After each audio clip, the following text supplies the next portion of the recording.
आज है 3 जनवरी 1967 का प्रातः क्लास।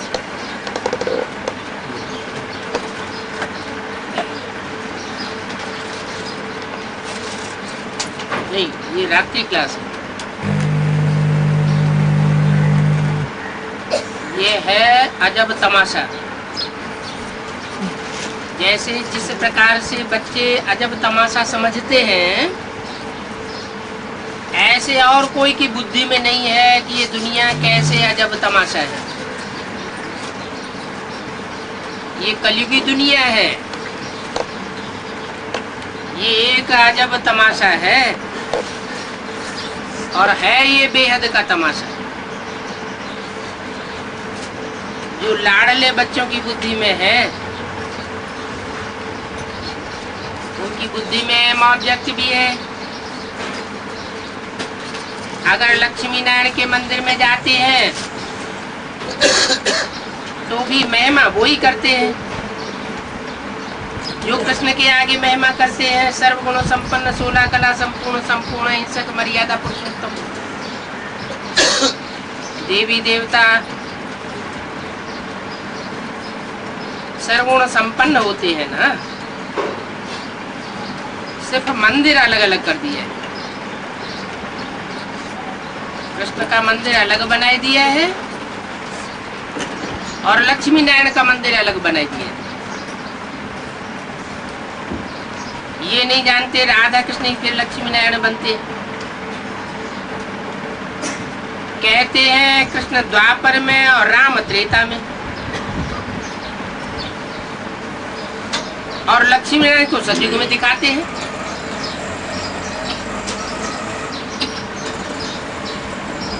कृष्ण को द्वापर युग में क्यों ले गए?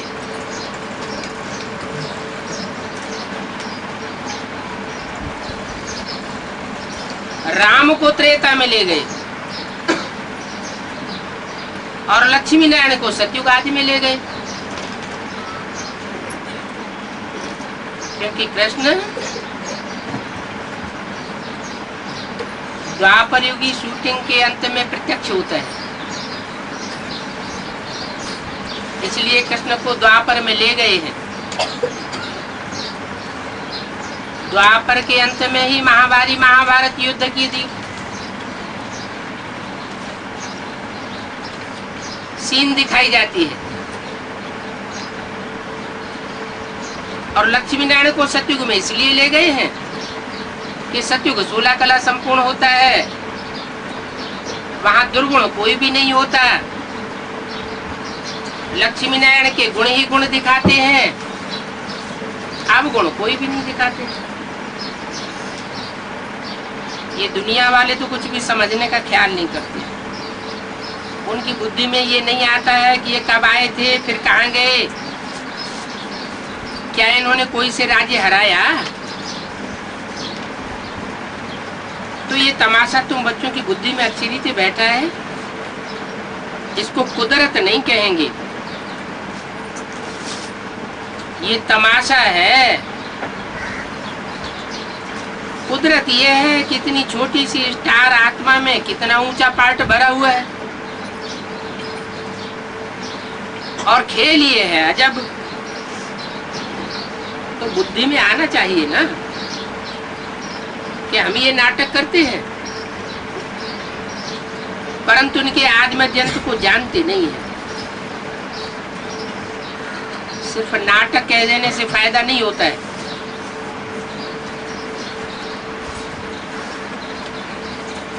हम पार्ट भी बजाते हैं। वो एक्टर होकर ड्रामा के आदिमजंत को जानना चाहिए। पहले तो हर एक्टर को अपना जानना चाहिए कि हमारी आत्मा का आदि क्या है, आदि स्वरूप क्या है, मध्य स्वरूप क्या है, और अंत में हमारा क्या असर होता है, जानना चाहिए ना।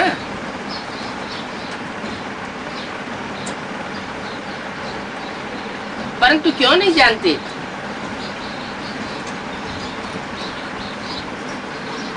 अभी तो जान लेना चाहिए।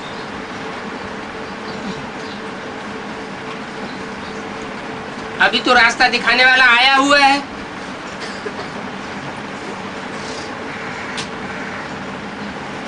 गुरुदेव बता रहा है कि ऐसे ऐसे मंथन चलावेंगे, ऐसे ऐसे पुरुषार्थ करेंगे, ऐसे ऐसे चिंतन चलावेंगे तो तुम्हारी बुद्धि में अपना पार्ट आ जाएगा। पहले तो अपने बाप का पार्ट आ जाए।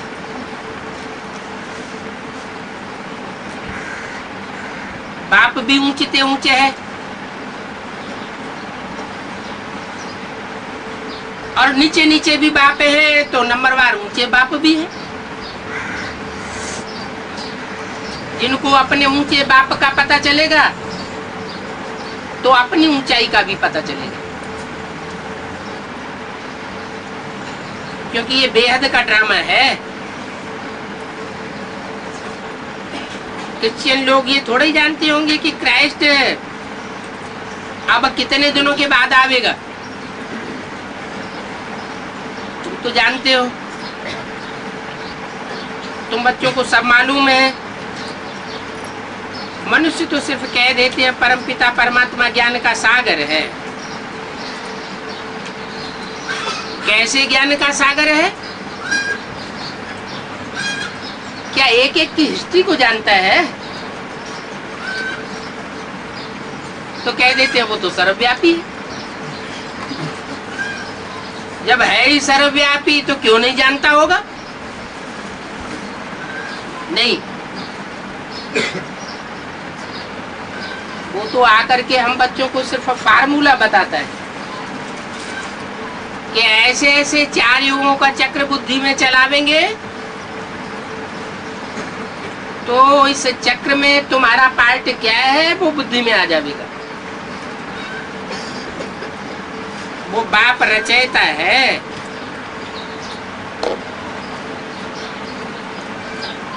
कौन सा बाप रचयिता है? सुप्रीम सोल बाप रचयिता है, या सुप्रीम सोल जिस साकार तन में आता है उसमें पार्ट बजाकर रचयिता है? सुप्रीम सोल तो सदाशिव है, अविनाशी है, अविनाशी आत्माएं भी है। तो आत्माएं कोई रची नहीं जाती है। रचना उस चीज की होती है जो पहले नहीं होती है। आत्माएं तो है ही है, परंतु आत्माओं को अपने स्वरूप का परिचय नहीं है।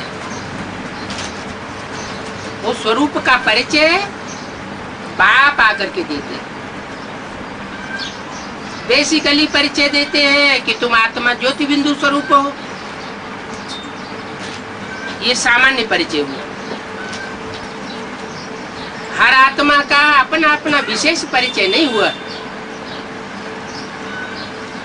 सामान्य परिचय से विशेष परिचय की पहचान कैसे होगी? सामान्य परिचय है ज्योति बिंदु आत्मा हूं। ज्योति बिंदु आत्मा के असली स्वरूप पर कंसंट्रेशन करेंगे तो आत्मा सूक्ष्म बनेगी। आत्मा मन बुद्धि सूक्ष्म बनेगी और सूक्ष्म बुद्धि में सारे नाटक की गहराइयां बीच बीच में समझ में आती जाती। अपने पार्ट का भी बुद्धि में ख्याल आवेगा, क्योंकि जैसे जैसे जिन जिन आत्माओं के साथ समय की सुई घूमती है तो उन आत्माओं के साथ लिया हुआ दिया हुआ सुख दुख बुद्धि में चलता है। ये तो है शूटिंग का पीरियड। संगम युग में हर एक आत्मा के अनेक जन्म क्लियर होने तो रील घूम रही है। बाप कहते हैं ये सब बनी बनाई बन रही,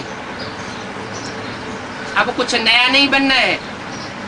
माना 63 जन्मों में हमने जिन आत्माओं के साथ जैसा जैसा सुख लेने या दुख देने का पार्ट बजाया होगा,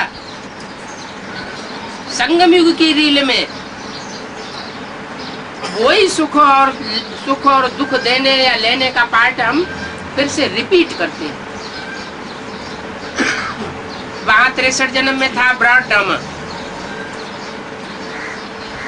और ये यहाँ संकल्पों की रील में सारा घूम जाता है।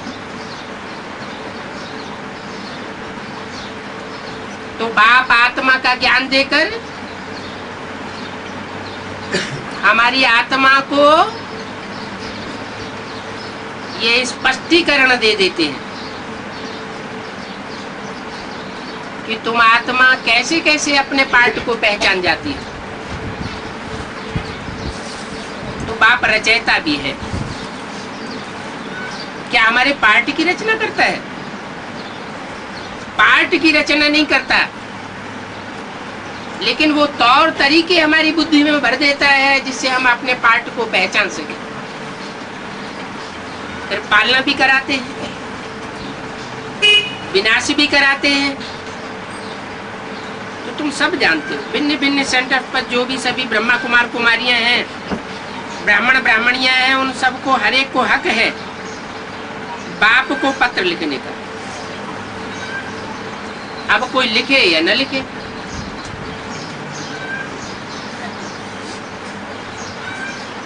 जिसका पूर्व जन्मों में कनेक्शन रहा होगा वो लिखे बगैर रह न सके, जिनका नहीं रहा होगा तो क्यों लिखेंगे?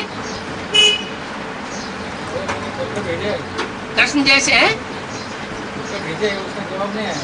पत्र का जवाब नहीं आया तो बुद्धि में आना चाहिए कि हमने मुरली पर ध्यान नहीं दिया। बाप तो रोज पत्र भेजते रहते हैं, रोज की हर मुरली को ध्यान में पढ़ने से पता लगेगा कि हमारे प्रश्न का जवाब जरूर मिल जाता है। तो हक तो सबको है पत्र लिखने का। बाबा तो कहते हैं बच्चे सब एक जैसे नहीं है, नंबरवार है। कोई पत्र लिखते हैं, कोई नहीं लिखते हैं। कोई एक दो बारी पत्र लिखेंगे, पत्र का जवाब नहीं मिला तो ठंडे हो जाएंगे। कहते हैं हमारा तो कोई कनेक्शन बाप से नहीं, दूसरी आत्माओं से पत्र लिखने का कनेक्शन है, हमारा नहीं। थक जाते। वास्तव में हर एक को अपना अपना समाचार देना चाहिए। ये क्या बात हुई? हजारों से उठ करके लाखों की तादाद में बच्चे पहुंच जाएंगे, एक एक के लेटर का बाबा अलग अलग जवाब देंगे क्या है? लेकिन जवाब मिलता है जरूर। जो भी रोज की मुरली है, अगर उसको हम ध्यान से पढ़ें और अपने प्रश्न का जवाब लेवे तो जरूर रोज का रोज जवाब मिलता है। कोई सेंटर्स में ब्राह्मणी ऐसी है कि डेड हेड है। वो कहती है कि हमारे हुक्म के बगैर तुम पत्र मत भेजा करो।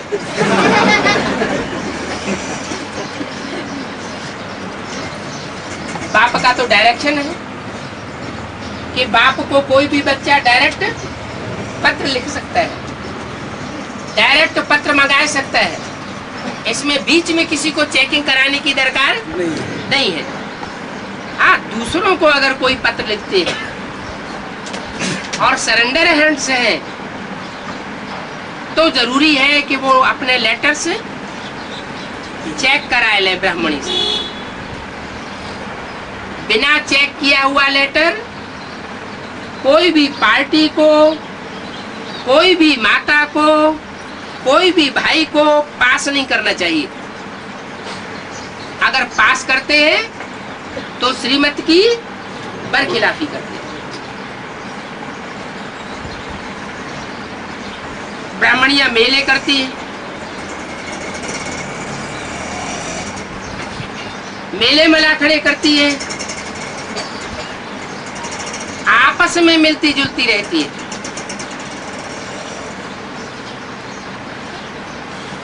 बाप कहते हैं ये सब मेले मैले बनाने वाले हैं। संगम युग में जो बाप साकार में आकर के मिलता है उससे तुम स्वच्छ बनते हो। उन मेलों में मैले बनते हैं, फिर छिपाना चाहते हैं।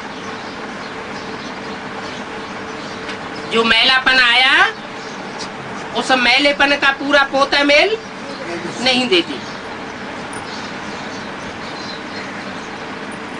बच्चे अपनी खुश खैरियत का समाचार लिखते रहे। कई ब्राह्मणियां अपने को मुमिया मिट्ठू समझती हैं। ये नहीं समझती कि हम भूले करते हैं। हमसे भी भूलें होती है। पोलाइट हो करके नहीं चलती तो जिज्ञासु रूठ जाते हैं। रूठना चाहिए क्यों? ब्राह्मणी पोलाइट होके नहीं चलती है, स्ट्रिक्ट रहती है, तो रूठना नहीं चाहिए है? बाप को बताना चाहिए। हाँ, बाप पोलाइट है, वो सामने तो नहीं रहता, ब्राह्मणी सामने रहती है। व्यवहार में तो ब्राह्मणी के साथ आना पड़ता है, तो क्या करें? ड्रामा में जो भी सामने आता है वो सब कल्याणकारी है। घड़ी घड़ी जो भी घटित हो रहा है उसमें सब में कल्याण देखना चाहिए। शिव बाबा भी कल्याणकारी, ड्रामा भी कल्याणकारी, हमारा पार्ट भी कल्याणकारी। ब्राह्मणी भूले करती है तो जो जैसा करता है उसको वैसा बाप के दरबार में नूद है। बाप किसी का कुछ रखता नहीं है। अच्छे को अच्छा वापस देता है ब्याज सहित, और बुरे को बुरा वापस देता है ब्याज सहित।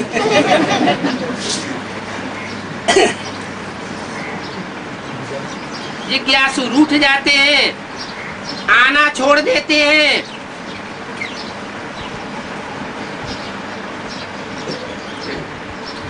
बाप कहते हैं रूठो मत। क्या? बाप की पढ़ाई से नहीं रूठना चाहिए। तुम्हारी बुद्धि में तो है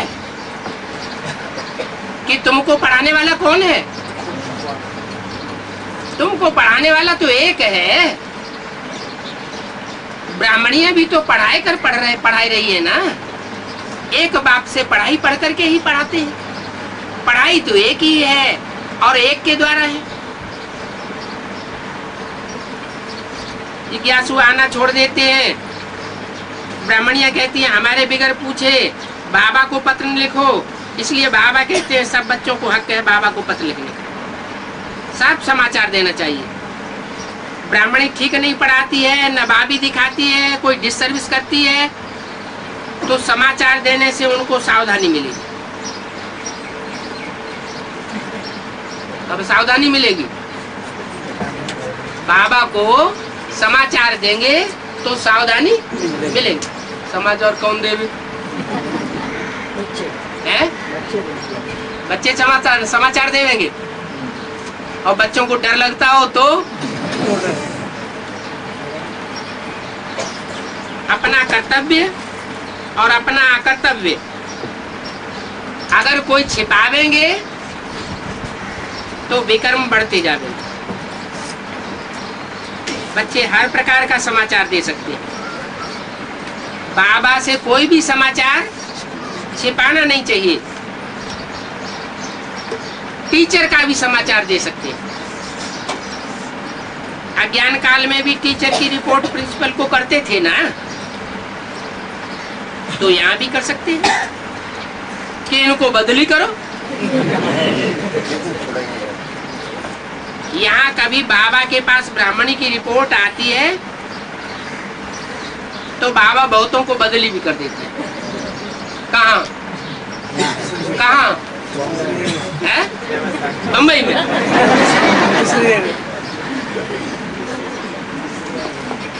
या तो फिर यहाँ मंगा लेते हैं, बिठाए देते हैं।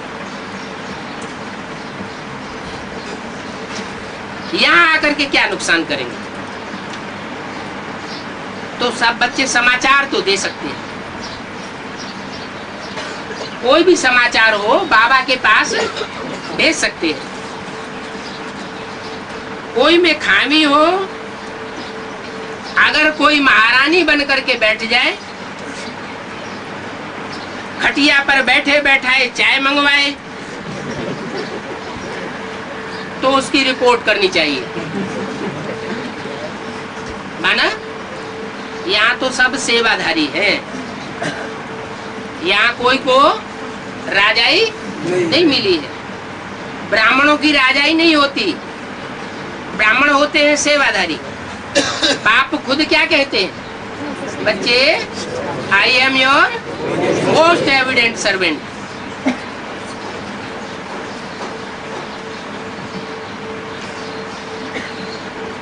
तो बाप जब खुद छोटा बन करके आता है,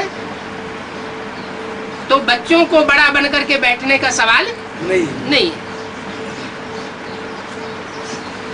अगर यहाँ जास्ती फुर्सतों में मौज में रहेंगे तो वहां का घाटा पड़ जाएगा। ये माया है ना, नशे में ले आती है।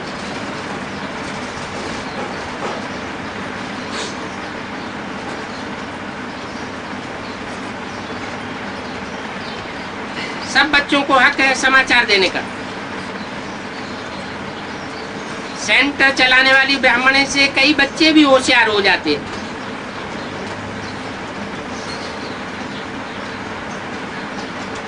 वो जरूर समाचार देंगे। क्या कहा? जो बच्चे जास्ती होशियार हो जाते हैं, ज्ञान में तीखे जाते हैं, वो बाप को जरूर समाचार देंगे।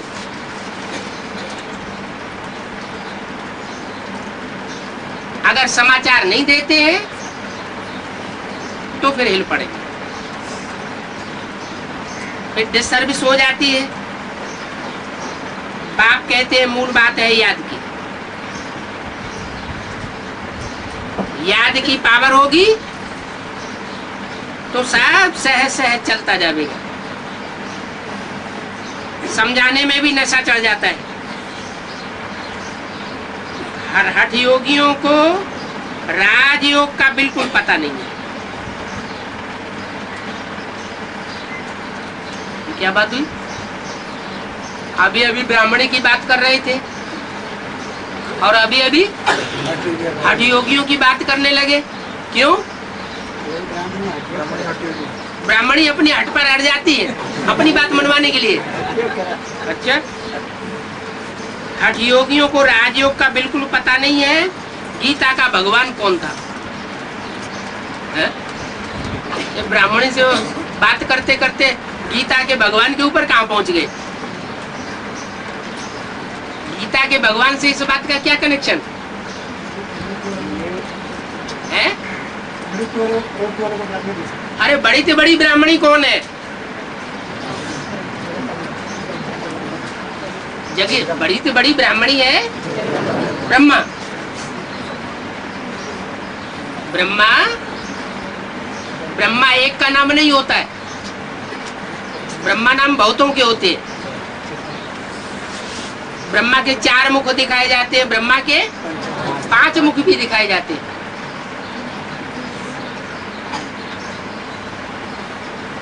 और बैल का पार्ट किसका बताया है? ब्रह्मा का। माने अड़ जाता है क्या? बैल क्या करता है? खेती में काम करते करते कभी कभी बैल अड़ जाता है। तो ब्राह्मणी की बात से हट करके कहाँ आ गए? बड़ी से बड़ी ब्राह्मणी को पकड़ लिया,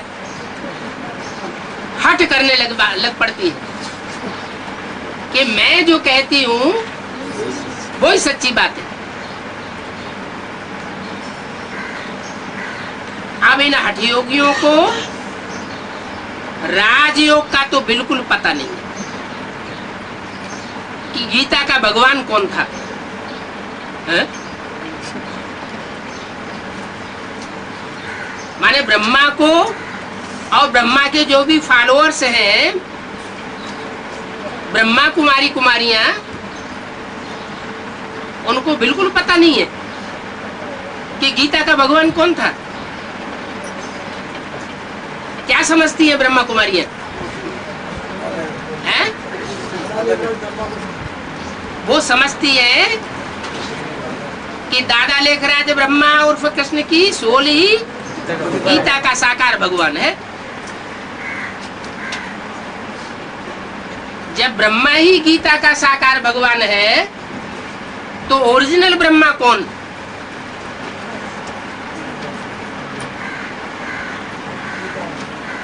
आदि ब्रह्मा कौन है? गीता माता। तो जो आदि ब्रह्मा है, ब्रह्मा में कौन प्रवेश करता है? शिव बाबा की शिव बाप? कोई कहता है शिव बाबा, कोई कहता है शिव बाप। शिव बाबा प्रवेश करता है, शिव बाप प्रवेश करता है, तो सर्वव्यापी हो गया क्या? शिव बाप मुकर्रर रूप से प्रजापिता में प्रवेश करता है या ब्रह्मा में प्रवेश करता है? सुनने सुनाने का पाठ बजाने वाला है? सुनने सुनाने का पाठ बजाने जब दादा को सत्संग हुए, सुनने सुनाने का पाठ बजाने के लिए शिव बाबा प्रवेश करता है। शिव बाप जो है वो सुनने और सुनाने का भक्ति मार्ग का फाउंडेशन डालने के लिए आता है। आता है क्या? सुनने सुनाने का फाउंडेशन डालने के लिए नहीं आता है। उसके आने का मकसद क्या है? भक्ति को खलास करने के लिए आता है और ज्ञान का फाउंडेशन डालने के लिए आता है। तो ब्रह्मा क्या समझ के बैठ जाते हैं कि शिव बाप मेरे में आता है, इसलिए मैं ही साकार भगवान हूं।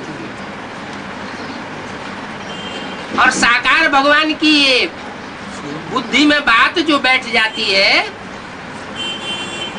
वो फिर ये बुद्धि में नहीं आने देती कि वो सुप्रीम सोल मुकर्रर रथ कौन सा है जिसमें आदि से अंत तक कार्य करता है। बेसिक में भी ब्रह्मा ही ब्रह्मा चिल्लाते चिल्लाते ब्रह्मा कुमारियों के 8 फेल होने लगे, ब्रह्मा का भी 8 फेल हो गया। और एडवांस में भी ऐसा ही चल रहा है। क्या चल रहा है? ये नहीं समझते कि माँ का पाठ बजाने वाला और बाप का पाठ बजाने वाला एक ही आत्मा है। कौन? Supreme soul. वो सुप्रीम सोल शिव ही दादा लेखराज ब्रह्मा में प्रवेश करके सहनशीलता की अति का पाठ बजाता है।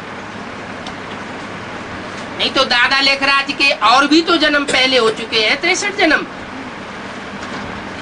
उन जन्मों में सहनशीलता का ऐसा पाठ क्यों नहीं बजाया? वास्तव में सारी जगत की माता का पाठ भी कौन बजाता है? परमात्मा शिव ही बजाता है। और सारी सृष्टि को वर्षा देने और सारी सृष्टि में ज्ञान का बीज बोने का पाठ भी बाप ही बजाता है।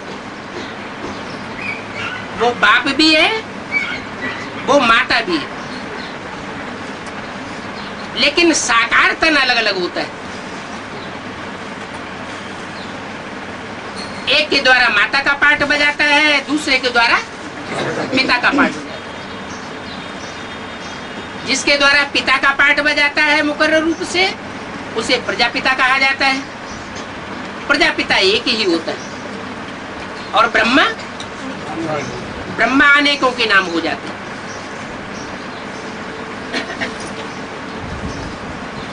तो बेसिक नॉलेज हो चाहे एडवांस नॉलेज हो, उसमें बुद्धि में ये बात रहनी चाहिए कि वो सुप्रीम सोल बाप ही सर्वे सर्व है। वही माँ के रूप में है, वही बाप के रूप में है, वही टीचर के रूप में है, और सदगुरु के रूप में भी वही पार्ट बजाता है। अंतर सिर्फ इतना है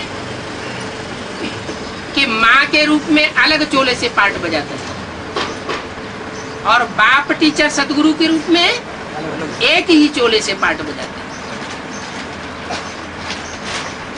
जिस एक चोले से वो मुकर्रर रूप से बाप टीचर सदगुरु का पार्ट बजाता है, वो बाप ज्ञान का बीज बोने वाला भी है, और अंत में बच्चों को मुक्ति, जीवन मुक्ति का वर्षा देने वाला भी है।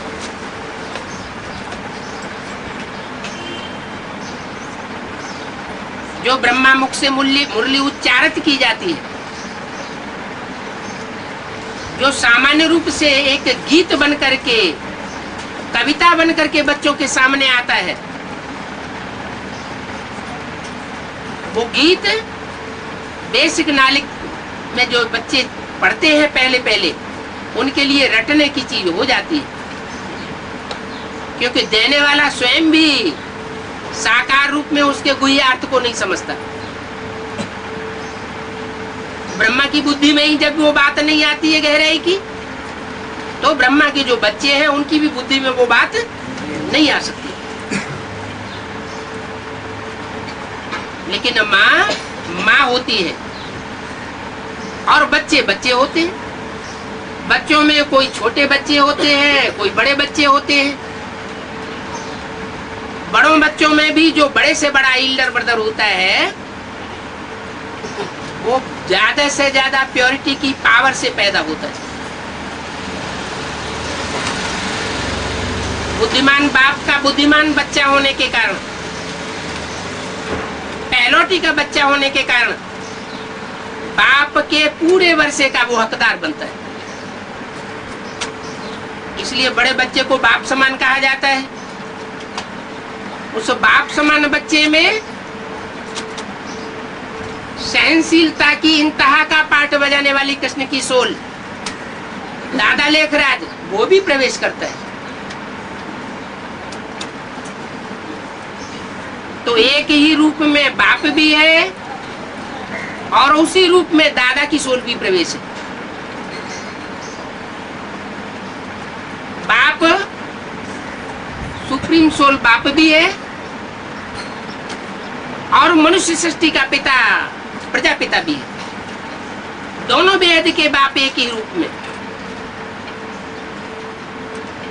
और जो मनुष्य सृष्टि का पिता है, उससे पैदा होने वाला साकार सृष्टि में जो कृष्ण बच्चा बनता है, माना दादा का पार्ट बजाने वाली आत्मा, वो भी उसमें मौजूद है।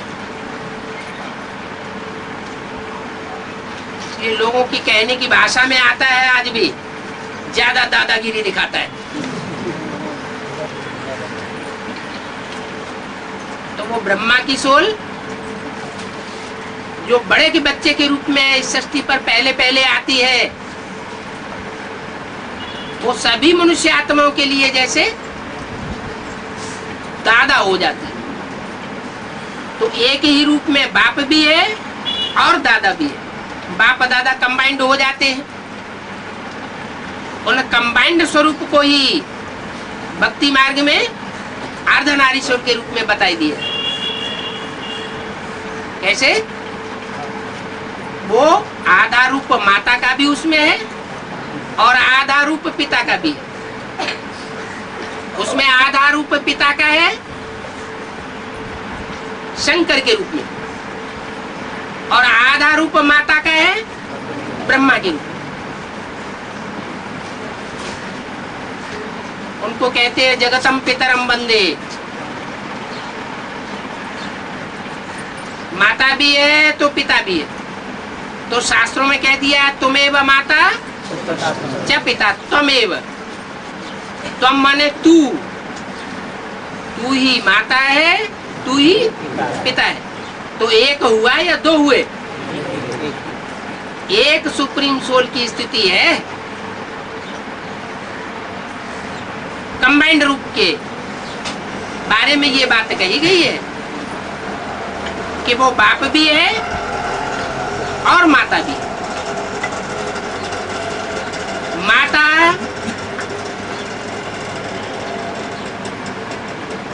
वो माता और तू है जग की भाग्य विधाता।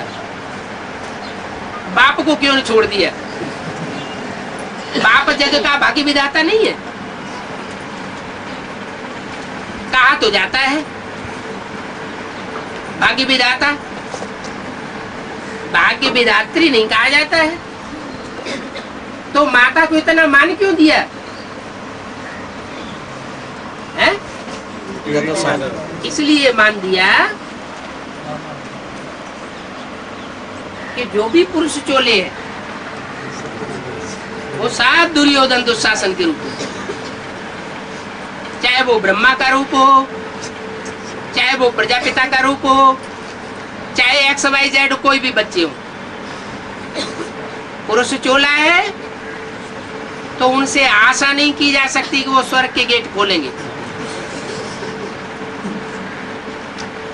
प्योरिटी के मामले में सब ढीले,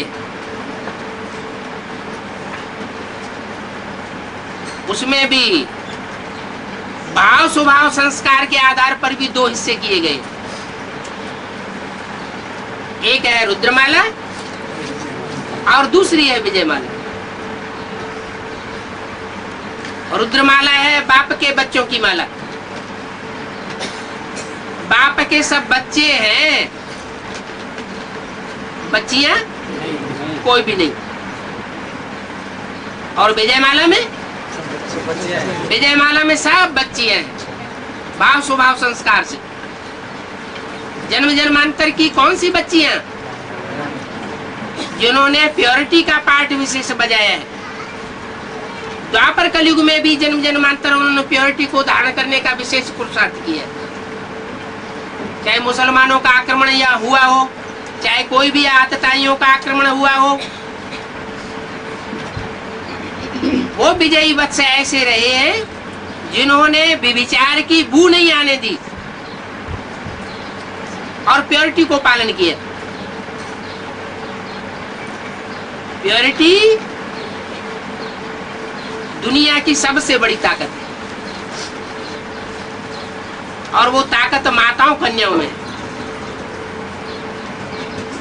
तो माता को गुरु के रूप में मानना पड़ेगा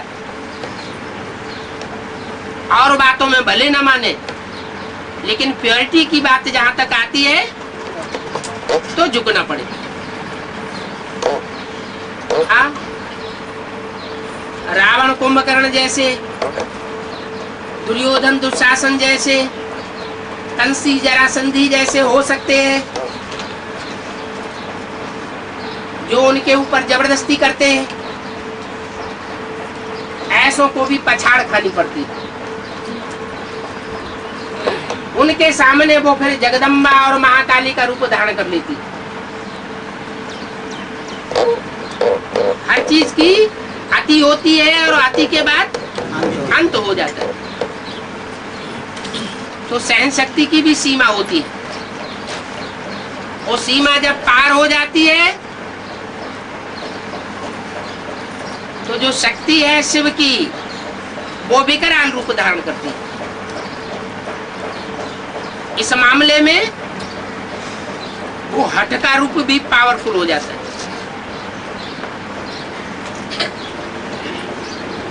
हठ योगी कौन है और राजयोगी कौन है? ज्यादा तकलीफ किसको होती है पुरुषार्थ करने में? हठ योगियों को जास्ती पुरुषार्थ करने में तकलीफ होती है और राजयोगियों को सहज सहज पुरुषार्थ की प्राप्ति हो जाती है। तो बाप की माला है रुद्रमाला और विष्णु की माला है विजयमाला। ज्यादा लंबे टाइम तक पुरुषार्थ किसका चलता है? रुद्रमाला का लंबा पुरुषार्थ चलता है। यज्ञ के आदि से देखा जाए,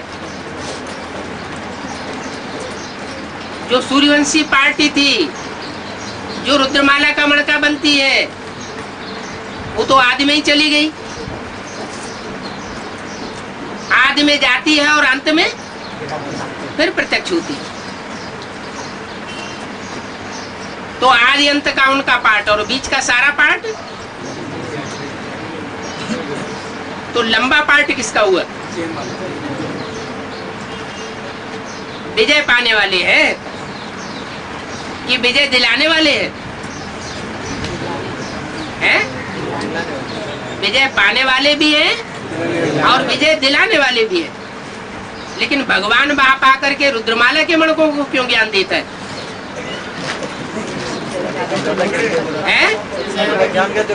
उनको ज्ञान इसलिए देता है कि पतितों को ही आकर के पावन बनाना। भारत की रानियां तो जन्म जन्मांतर पावन बन के रही है, तो उनको पावन बनने के लिए पहले ज्ञान की दरकार नहीं है। इसलिए जो जन्म जन्मांतर पतित पने में जीवन बिताते रहे, वही राजा बनने वाली आत्माएं पहले पहले ज्ञान लेती है, ज्ञान भी लेती जाती है और लोड़े भी खाती जाती है।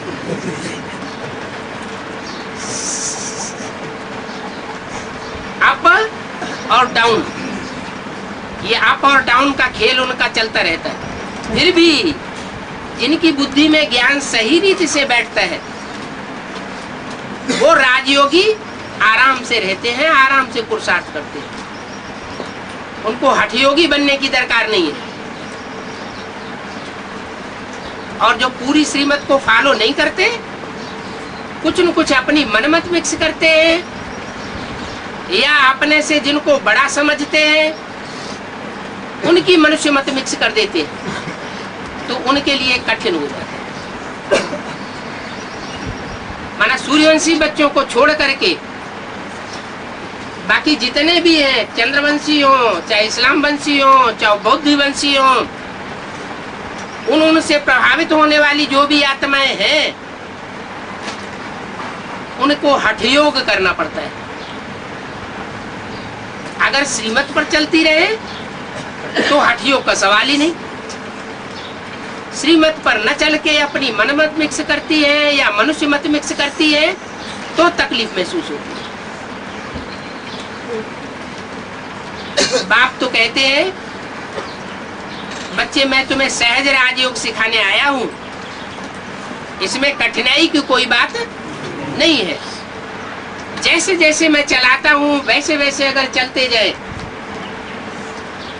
तो ब्राह्मण जीवन जैसा ऊंचा जीवन देवताओं का भी नहीं होता। देवताएं फिर भी नीचे गिरते रहेंगे, जन्म जन्मांतर नीचे है, गिरती हुई कला में जावेंगे या उड़ती कला में जावेंगे? गिरती कला में जावेंगे। लेकिन तुम अगर सदा श्रीमत पर चलते रहो तो तुम सदैव उठती कला में जाओगे। उड़ती कला तेरे बाने सर्व का भला, ये है निशानी। क्या क्या निशानी बताई? जिनकी उड़ती कला होगी वो दूसरों का भला किए बगैर अपनी जिंदगी नहीं बिता सकते। तन की ताकत से, धन की ताकत से, मनसा की ताकत से, बुद्धि की ताकत से, संपर्कियों और संबंधियों की ताकत से, सब प्रकार की शक्तियां वो ईश्वरीय सेवा में लगावेंगे। जो बाप का धंधा सो बच्चों का। स्वार्थ किस में आता है? स्वार्थ रथ में आता है, या जो रथ को रथ ही नहीं समझता उसमें आता है। रथ अगर पूरा ही अर्पण कर दिया ईश्वरीय सेवा में, ईश्वर के लिए, तो स्वार्थ रहता ही नहीं। और जो रथ को पूरा अर्पण नहीं करते उनके जीवन में स्वार्थ आता है। स्वार्थ आता है तो दाग भी लग जाते हैं। आत्मा अभिमानी को कोई दाग नहीं लग सकता। आत्मा अगर अपने स्वरूप में स्थिर रहे तो वो आत्मा नहीं परमात्मा है। क्या वो ज्ञान सूर्य का पाठ बजाने वाली है। आत्मिक स्थिति परमात्मा स्थिति के समान है। इसके लिए उन भक्तों ने कह दिया आत्मा सो परमात्मा। अब ऐसे नहीं है कि हर आत्मा सो परमात्मा हो जाती है, नहीं।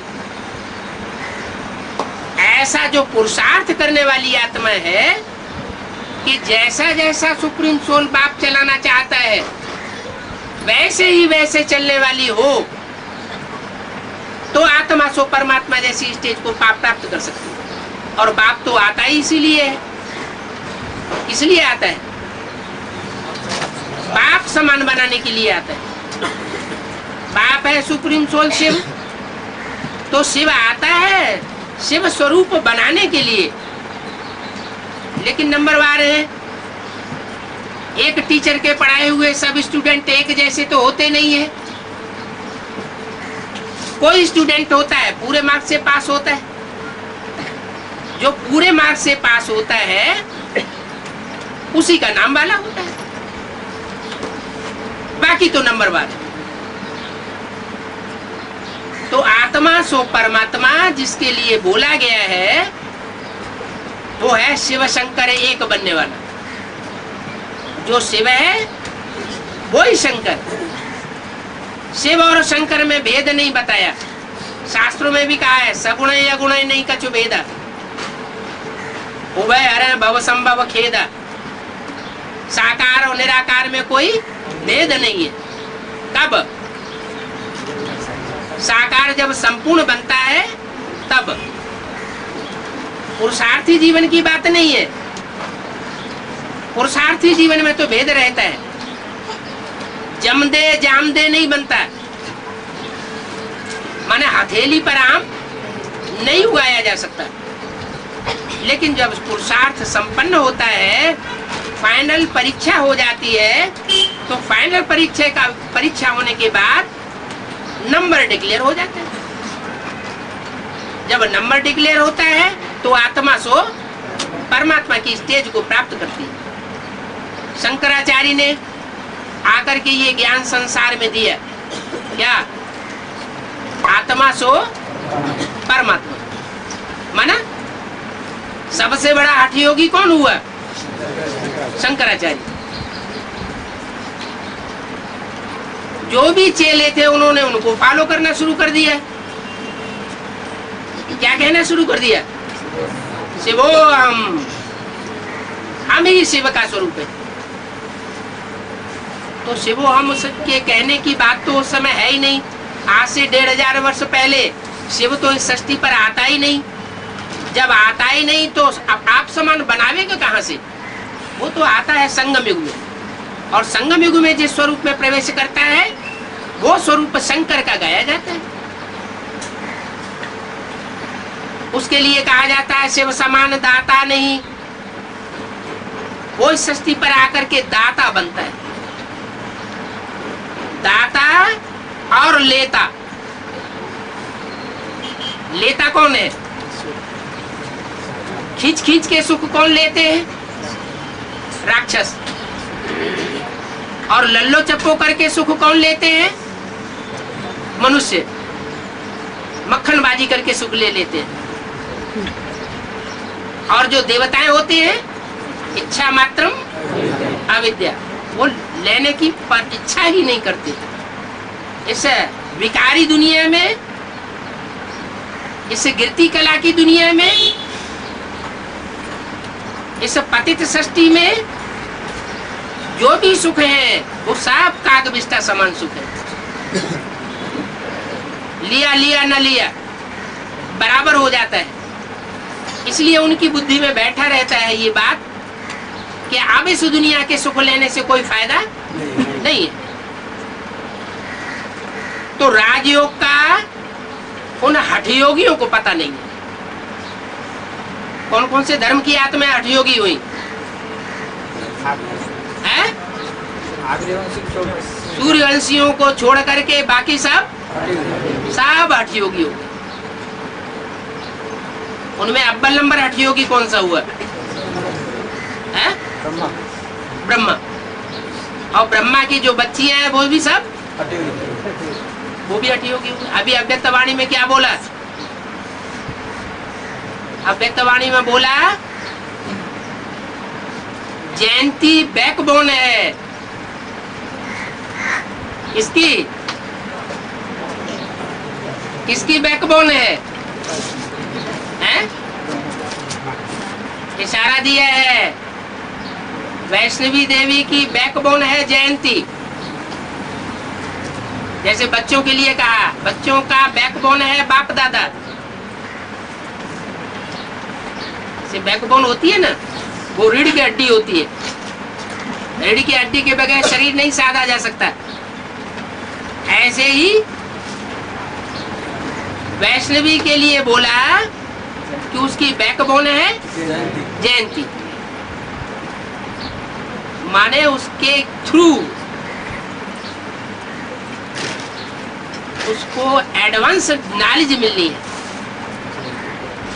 और एडवांस नॉलेज का प्रैक्टिकल स्वरूप वो धारण करती है। दो बातें होती है, एक होती है थ्योरी और एक होता है प्रैक्टिकल। ज्यादा मेहनत किस में करनी पड़ती है? साल भर क्या पढ़ाया जाता है? थ्योरी पढ़ाई जाती है या प्रैक्टिकल कराया जाता है? थ्योरी पढ़ाई जाती है। थ्योरी के बगैर प्रैक्टिकल नहीं होता। बहुत से ऐसे इंजीनियर होते हैं थ्योरी पढ़ते ही नहीं और प्रैक्टिकल उन्हें सब कुछ मालूम होता है। लेकिन ऐसा एक भी नहीं होगा जो थ्योरी करने के बाद प्रैक्टिकल न करता हो। नहीं तो थ्योरी बेकार हो जाती है। प्रैक्टिकल और थ्योरी, विजयमाला है प्रैक्टिकल और रुद्रमाला है थ्योरी। क्यों? थ्योरी की जननी कौन है? वैष्णवी देवी। वह नहीं, थ्योरी की जननी है जगदम्बा और प्रैक्टिकल की जननी वैष्णवी। लेकिन प्रैक्टिकल होगा तब जब थ्योरी उसमें मिक्स हो। बेसिक नॉलेज में प्रैक्टिकल है और रुद्रमाला में प्रैक्टिकल नहीं है, इसलिए उसको राम की सेना कहा है। सेना किसकी है? राम की सेना। राम की सेना माने कौन सी सेना? बंदर सेना। बंदर क्या प्रैक्टिकल करेंगे? तो प्रैक्टिकल एक है लंगड़ा और एक है अंधा, ये कहानी हो जाती है। दोनों का जब कॉम्बिनेशन होता है तो कौन नीचे होता है और कौन ऊपर होता है? विषय वैतरणी क्रॉस करने के लिए ऊपर कौन बैठता है और नीचे कौन होता है? लंगड़ा ऊपर बैठ जाता है और अंधा उसकी सवारी बन जाता है। तो बताया बैकबोन कौन बना है? थ्योरी की जननी। कब बनी जननी? वो थ्योरी की जननी कब बनी थी? यज्ञ के आदि में। यज्ञ के आदि में उसने हिम्मत की थी प्रजापिता को ब्रह्मा बाबा के साक्षात्कार सुनाने की हिम्मत की थी। ब्रह्मा बाबा वो हिम्मत नहीं कर सके। लेकिन उस माता ने हिम्मत की, सारे साक्षात्कारों को सुनाया और फिर सुना, तो फाउंडेशन पड़ा ज्ञान का। और प्रजापिता के मुख से निकला वो ज्ञान का बीज। तो हठ योगियों में और राजयोगियों में अंतर पड़ जाता है। क्या अंतर पड़ जाता है? हठ योगी किसको फॉलो करते हैं? ब्रह्मा को फॉलो करते हैं, क्योंकि माँ का रूप बड़ा प्यारा होता है और बाप का रूप सख्त होता है। शक्ति जो दुष्ट बच्चे होते हैं वो पसंद नहीं करते। तो चंद्रवंशी से लेकर के इस्लाम वंशी, बौद्धी वंशी, जितने भी नीचे नीचे तक के हैं, वो सारे ही हठ पकड़ लेते हैं।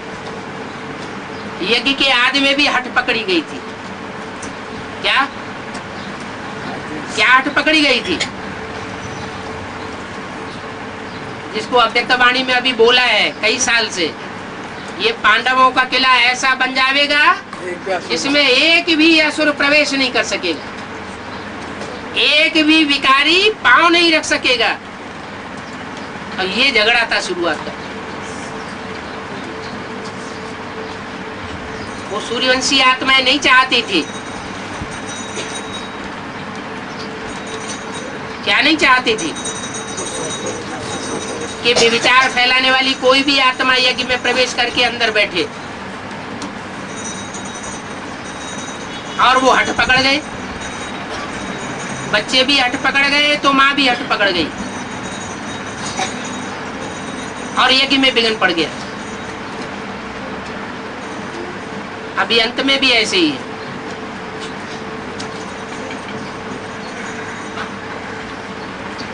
हिंदुओं की ये शिफ्ट रही हिस्ट्री में कि जो आत्माएं एक बार दूसरे धर्म में कन्वर्ट हो गई, उन आत्माओं को कभी भी वापस नहीं लिया, क्योंकि अगर उनको वापस लेते तो खून खराब हो जाता है। परिवार का खून मेंटेन करने के लिए ये जरूरी था। लेकिन आर्य समाज, उनके गुरु महर्षि दयानंद जब से आए तब से वो नियम टूट गए। जितनी भी दूसरे धर्मों में कन्वर्ट होने वाली आत्माएं थी, जन्म जन्मांतर कन्वर्ट होती रही, धक्के खाती रही, कमजोर होती रही, वही कमजोर आत्माएं फिर से आकर के भारत में आकर के हिंदू बन गई और उनका राज्य फैल गया सारी भारत में, जिसे कहा गया कौरव राज्य। कमजोरी के कारण कौओं की तरह शोरगुल बहुत करते हैं, लेकिन खाते फिर भी गंद है। तो ऐसी गंदी आत्माओं को पाठ पढ़ाने के लिए, जो कि जन्म जन्मांतर से कन्वर्ट होती आई है, परमात्मा शिव को आना पड़ता है। जो ज्यादा से ज्यादा नीचे गिरा हुआ होता है वो उठेगा तो सारे ही उठ जाते हैं।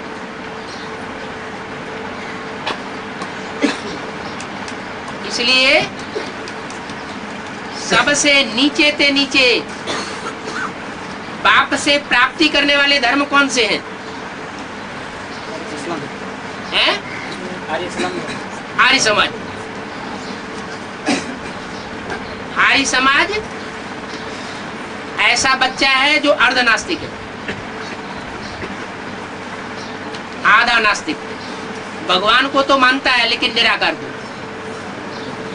साकार देवी देवताओं को मानने वाला नहीं है। और वही फाउंडेशन है सारी कमजोरियों का।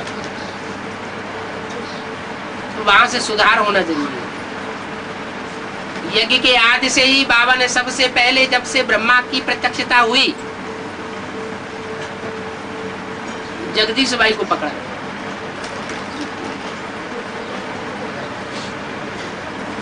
जगदीश भाई आर्य समाजी थे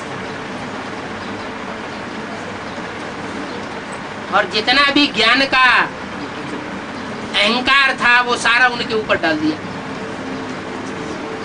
यज्ञ में वो बड़े समझे जाने लगे कि बहुत बड़ी विद्वान है, हैं?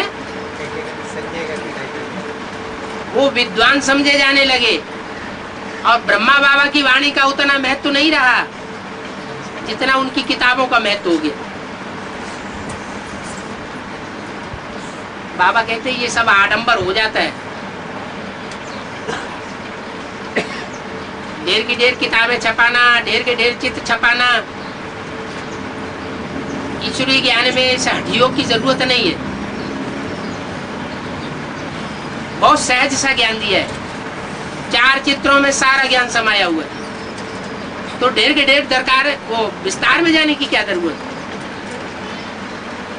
फिर भी विस्तार में जाते हैं, विस्तार में जाते हैं। जैसे मकड़ी अपना जाला फैलाती है, विस्तार में फैलाती है, फिर उसी में फंस जाती है। तो ऐसे ही ये मनुष्य सृष्टि का हाल है, सब फंसे हुए हैं, कोई को रास्ता नहीं मिल रहा है। बाप आकर बताते हैं एक है साधे सब सदे और सब साधे सब जाए। एक बाप को अगर बुद्धि में पकड़ लिया तो और कोई भी दूसरे का सहारा लेने की दरकार नहीं है। एक सदगुरु तारे, अनेक मनुष्य गुरु बोरे। ओम शांति।